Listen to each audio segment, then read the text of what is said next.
备做辣椒红油，准备2勺辣椒粉，我选的这种是非常香而且非常红的。再准备2勺辣椒面，这种呢会有一点辣味。再加入1勺白芝麻，1小勺的食用盐，适量的熟油，给它搅拌均匀。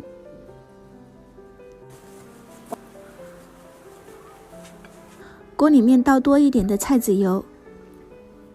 再加入八角、桂皮、香叶、花椒、洋葱、葱段，还有香菜，可以把香菜换成小葱或者是芹菜。这里开小火，慢慢的炸制，炸到食材干枯，把它捞出来。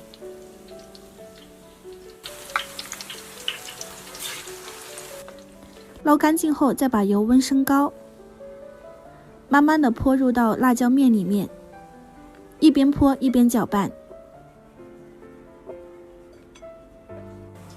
分多次少量的加入，油温这种冒烟的状态关火，加入2勺食用油泼进去，再等稍微的冷却以后，再把全部的泼进去。